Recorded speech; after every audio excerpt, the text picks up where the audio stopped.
नमस्कार दोस्तों, स्वागत है आपका भजन ज्ञान चैनल में। दोस्तों, हरितालिका तीज व्रत कथा और साथ में एक और भी गुप्त कथा है जो वाराह भगवान पृथ्वी माता को सुनाते हैं।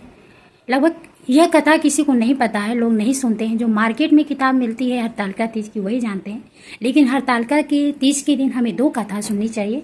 बहुत ही अद्भुत कथा है, अवश्य सुनिएगा। दोनों कथाएँ इस चैनल पर मिलेगा, आपको ज़रूर सुनिएगा। और एक बात और भी है, जितनी बार हम कथा पूजा करें ना, उतनी बार कथा सुनने की कोशिश करें।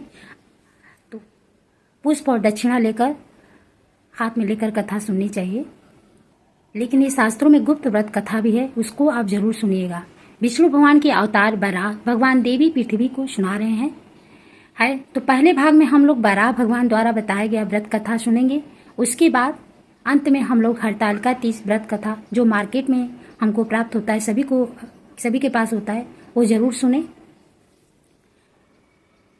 ये दोनों कथाएं जरूर सुननी चाहिए जो तीज व्रत कर रही हैं। आखिरी में इसकी महिमा भी है, वो आप लोग सुन लीजिएगा। तो हम लोग शुरू करते हैं अपने पहले व्रत कथा। वराह भगवान देवी पृथ्वी को सुना रहे हैं।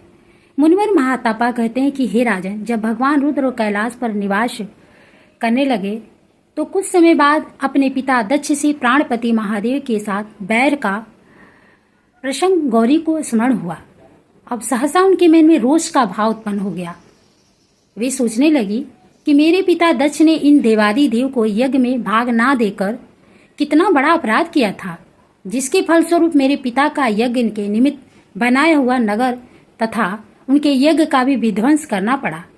तो शिव के अपराधी पिता से उत्पन्न शरीर का मुझे त्याग कर देना चाहिए और तपस्या द्वारा इन महेश्वर की आराधना कर दूसरा जन्म ग्रहण कर इनकी अर्धांगिनी बनकर मुझे इन्हें प्राप्त करना चाहिए। पिता दक्ष में तो बाद वंचित प्रेम का लेस भी नहीं रह गया। ये तो अब उनके घर मेरा जाना भी नहीं हो सकता। इस प्रकार भली बात विचार करके परम सुंदरी गौरी तप करने के उद्देश्य से गिरिराज हिमालय पर चली गईं। दीर्घ काल तक तपस्या करके उन्होंने अपने शरीर को सुखा डाला। फिर योगा अग्नि के द्वारा अपने शरीर को दह देकर वे पर्वतराज हिमालय की पुत्री के रूप में प्रकट हुई और उमा तथा महाकाली आदि उनके नाम हुए।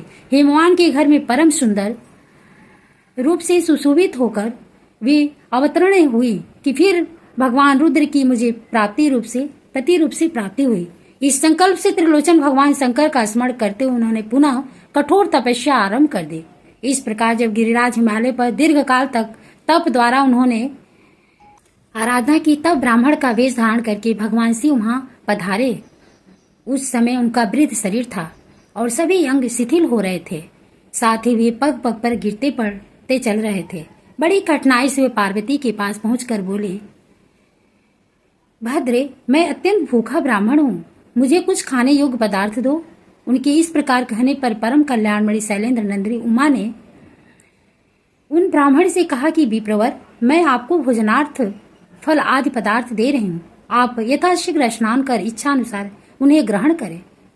उनके यूं कहने पर वे ब्राह्मण देवता पास में ही बहती हुई गंगा के जल में स्नान करने के लिए उतरे। उन ब्राह्मण वेशधारी शिव ने स्नान करते समय ही स्वयं माया स्वरूप एक भयंकर मकर का रूप धारण कर उन ब्राह्मण का यानी अपना ही पैर पकड़ लिया। फिर पार्वती जी को यह सब लीला दिखाते हुए कहने लगे, दौड़ो दौड़ो, मैं भारी विपत्ति में पड़ गया हूँ। इस मकर के तुम मेरे प्राणों की रक्षा करो और जब तक इसके द्वारा मैं नष्ट भ्रष्ट नहीं कर दिया जाता तभी तक तुम मुझे बचा सकती। ब्राह्मण के ऐसा करने पर पार्वती ने सोचा कि गिरिराज हिमालय तो मेरे पिता हैं, उनका मैं पितृभाव से स्पर्श करती हूँ और भगवान शंकर का पति भाव से, पर मैं तपस्विनी कैसे इस ब्राह्मण देवता को स्पर्श करूं। परंतु इस समय जल में ग्रह द्वारा पकड़े जाने पर भी यदि मैं इन्हें बाहर नहीं खींचती ध्वनि संदेह मुझे ब्रह्म हत्या का दोष लगेगा।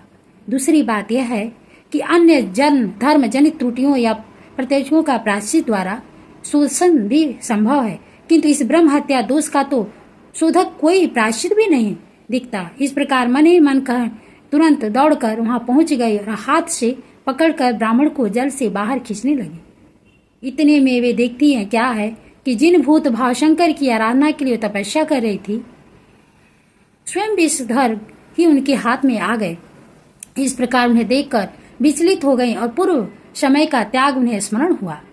अत्यंत लज्जा के कारण परम सुंदरी उमा के मुख से भगवान शंकर के प्रति कोई वचन नहीं निकल रहा था। वे बिल्कुल मौन हो गई। इस पर भगवान रुद्र मुस्कुराते हुए कहने लगी, भद्र, तुम मेरा हाथ पकड़ चुकी हो, फिर मेरा त्याग करना तुम्हारे लिए उपयुक्त नहीं है। कल्याणी, तुम यदि मेरा पानी ग्रहण निष्फल कर दोगी तो मुझे अब अपने भोजन के लिए ब्रह्मपुत्री सरस्वती से कहना पड़ेगा। यह उपवास की परंपरा आगे न बढ़े, ऐसा सोचकर कुछ लज्जित सी हुई। पार्वती कहने लगी, देवादिदेव महेश्वर, आप तीनों लोगों के स्वामी, आपको पाने के लिए मेरा यह प्रयत्न है। पूर्व जन्म में भी आप में ही मेरे पति देव थे, इस जन्म में भी आप ही मेरे पति होंगे, कोई दूसरा नहीं। किंतु अभी मेरे संरक्षक पिता पर्वतराज हिमालय, अब मैं उनके पास जाती हूँ, उन्हें जाता कहकर आप विधिपूर्वक मेरा पानी ग्रहण करें।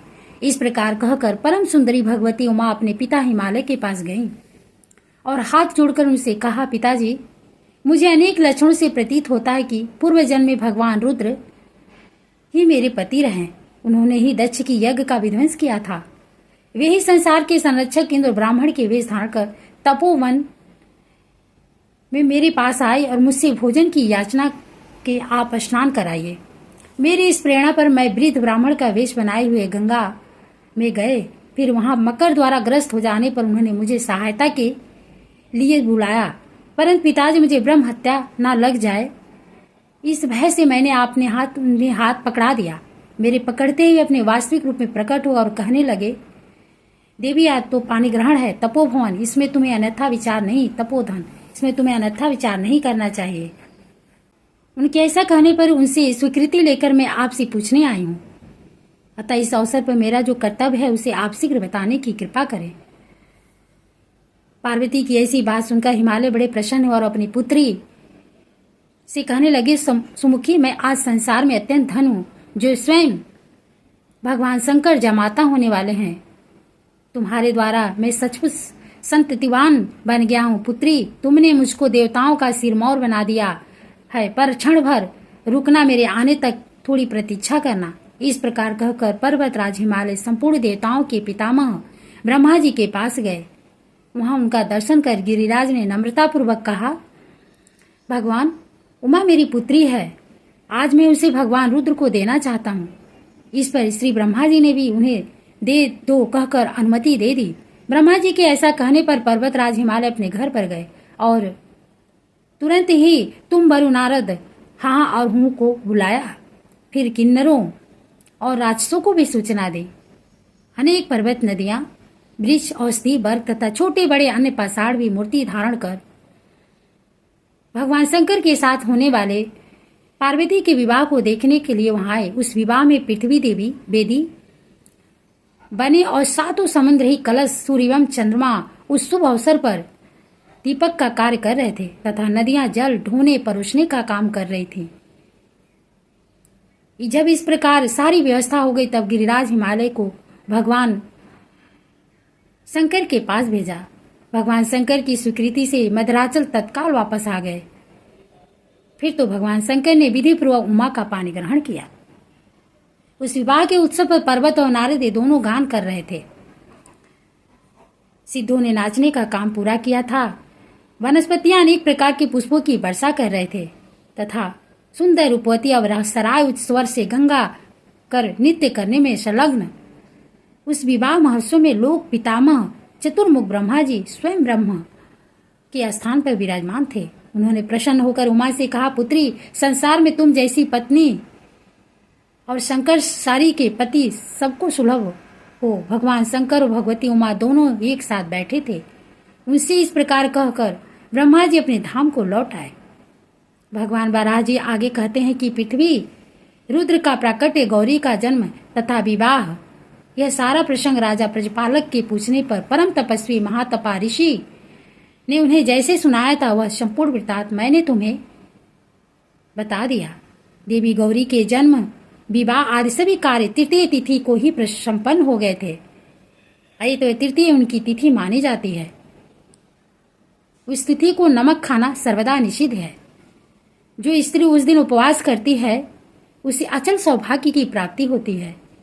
दुर्भाग्यवश स्त्री या पुरुष तृतीय को लवण के प्रत्याग पूर्वक यानी नमक के प्रत्याग पूर्वक इस प्रसंग का श्रवण करे तो उसको सौभाग्य, धन संपत्ति और मनवांछित पदार्थों की प्राप्ति होती है। उसे जगत में उत्तम स्वास्थ्य, कांति और पुष्टि का भी लाभ होता है। भगवान के कहने का अभिप्राय है कि जो भी दुखी हो, दुखद हो, दुर्भाग्यवश ग्रस्त हो तो यह स्त्री हो या पुरुष तृतीय के दिन नमक नहीं खाएं और यह कथा प्रसंग तृतीय के दिन सुने। सुबह सुबह सुन ले या शाम को सुन ले, सुबह सुबह अच्छा रहेगा। आप लोग सुबह सुबह इस प्रसंग को जरूर सुनिए। भगवान बराह कहते हैं कि स्त्री हो या पुरुष उसको सौभाग्य, धन संपत्ति और मनवांछित पदार्थ की प्राप्ति होती है। बोलिए श्री उमा महेश्वर भगवान की जय। ओम नमो पार्वती पते, हर हर महादेव। दोस्तों, यह कथा जरूर सुननी चाहिए और स्त्री पुरुष दोनों सुने। यह कथा बहुत कम लोग जानते हैं।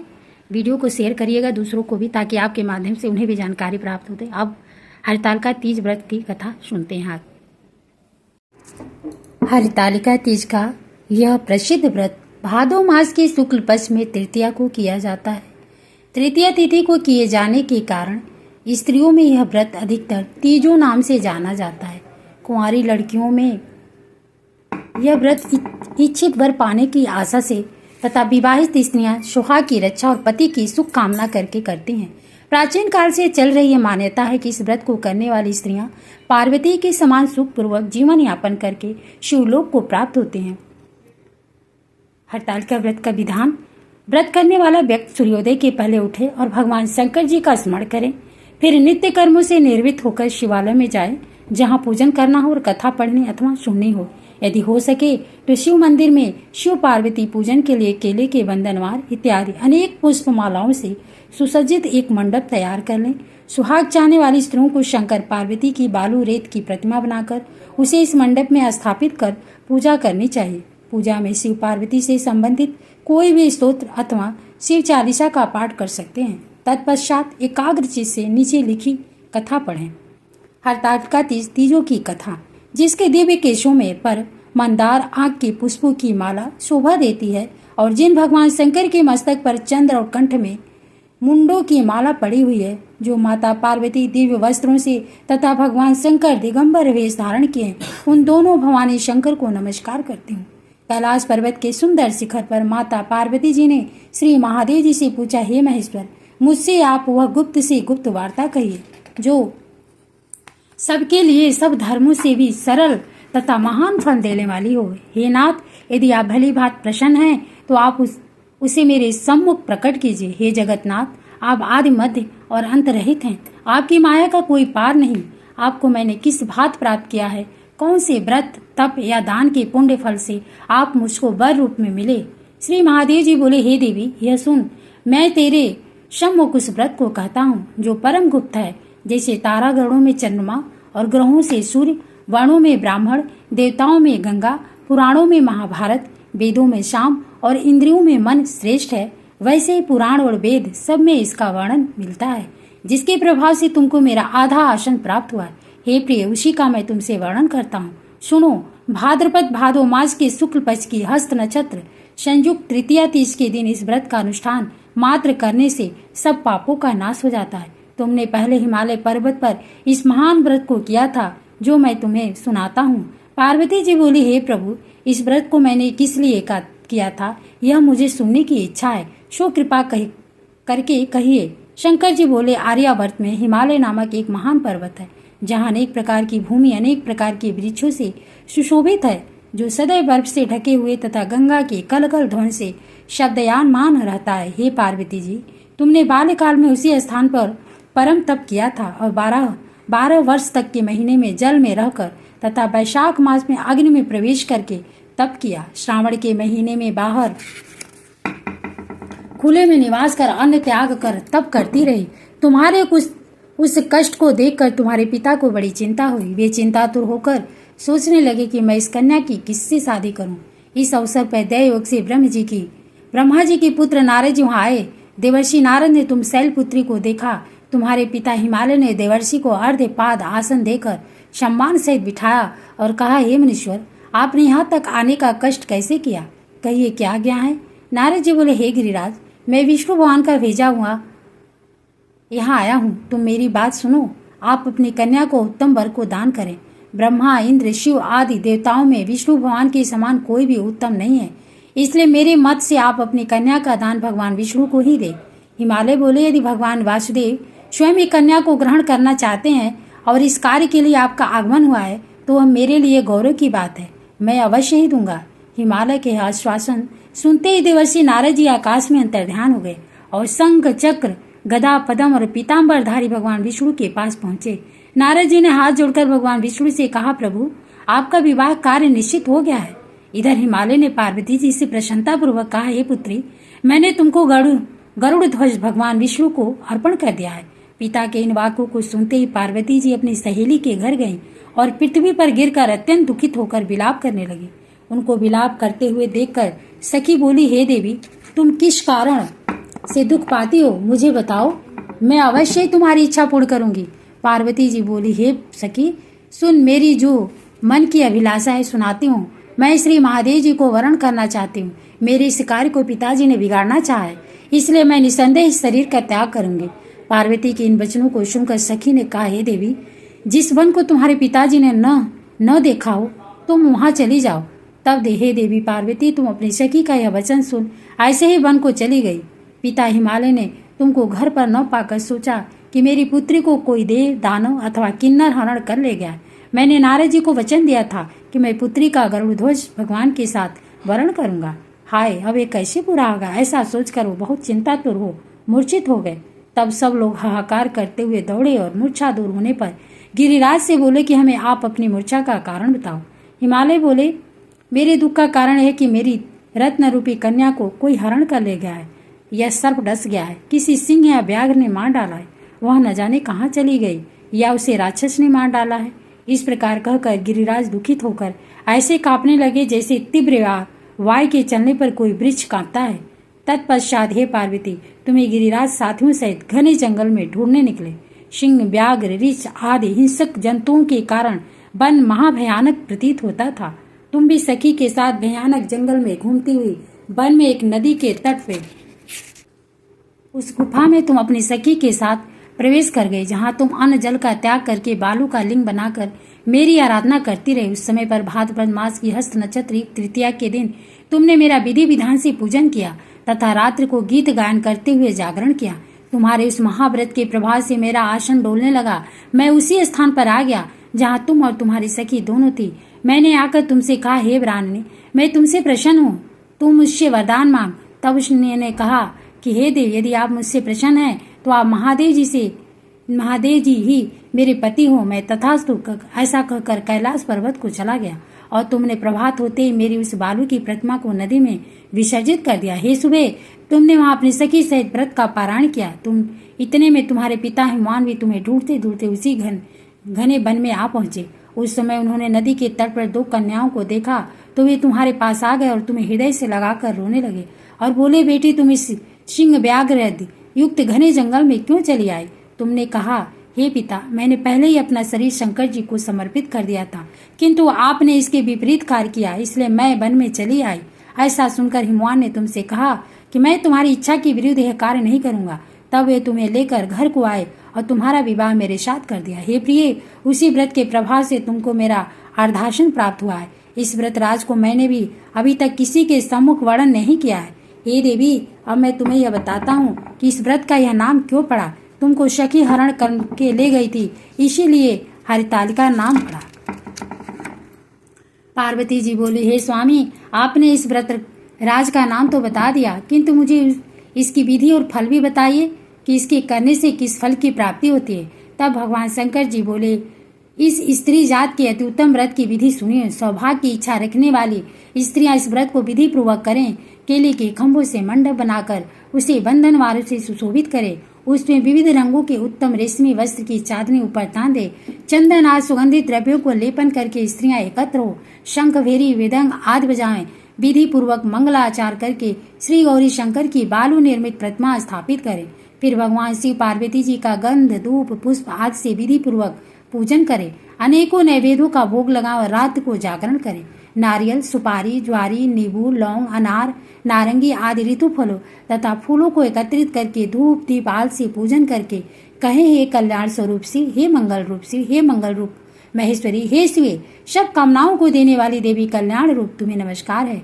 कल्याण स्वरूप माता पार्वती, हम तुम्हें नमस्कार करते हैं। भगवान शंकर जी को सदैव नमस्कार करते हैं। हे ब्रह्म रूपड़ी जगत का पालन करने वाली माँ, आपको नमस्कार है। हे सिंहवानी, मैं सांसारिक भय से व्याकुल हूँ, तुम मेरी रक्षा करो। हे महेश्वरी, मैंने इसी अभिलाषा से आपका पूजन किया है। हे पार्वती माता, आप मेरे ऊपर प्रसन्न होकर मुझे सुख और सौभाग्य प्रदान कीजिए। इस प्रकार के शब्दों द्वारा उमा सहित शंकर जी का पूजन करें। विधि पूर्वक कथा सुनकर गौ, वस्त्र, आभूषण आदि ब्राह्मणों को दान करें। इस प्रकार से व्रत करने वाले के सब पाप नष्ट हो जाते हैं। बोलो पार्वती मैया की जय। हर हर महादेव। दोस्तों, ये हरतालिका तीज व्रत कथा है और 12 भगवान की भी कथा है। ये हरतालिका तीज के दिन जरूर सुने। वीडियो अच्छी लगे तो लाइक करें और दूसरों को भी शेयर करें। ओम नमः शिवाय।